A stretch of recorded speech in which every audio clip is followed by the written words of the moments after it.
सैयद अबरार अहमद गिलानी की साहिबजादी की शादी की तकरीब। चेयरमैन रोयत हिलाल कमेटी मौलाना अब्दुल खबीर आज़ाद और सेनेटर एजाज चौधरी की बतौर मेहमान खुसूसी शिरकत। तफसीलात के मुताबिक सैयद अबरार अहमद गिलानी की साहिबजादी की शादी की तकरीब पीसी होटल में मुनाकिद हुई।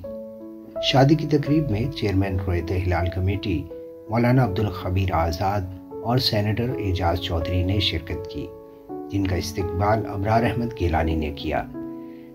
शादी की तकरीब में नात ख्वानों, कव्वालों और मुअज़्ज़िज़ मेहमानों ने अपनी शिरकत से चार चांद लगा दिए। मेहमानों ने नए नवेले जोड़े के लिए नेक ख्वाहिशात का इजहार किया और आइंदा की जिंदगी के लिए दुआओं का तोहफा पेश।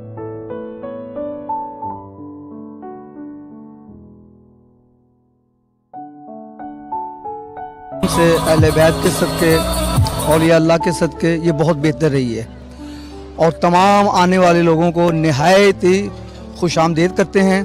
और ये जितने लोग आए ये हमारे सर का ताज है। असल में ये जो रस्म है ये आप सल्लल्लाहु अलैहि वसल्लम की सुन्नत है, तो उसकी मद्देनजर रखते हुए यही दुआ है कि जिस तरह हम अपनी बहन की खुशी मना रहे हैं, तमाम लोग जो सताजे रखते, तो मेरी दुआ है कि उनकी बेटियों की बहनों की शादी भी इसी अंदाज। अपनी मेहंदी एंजॉय की है, सारे कवाली भी हो रही है यहाँ पे, खाना शाना बहुत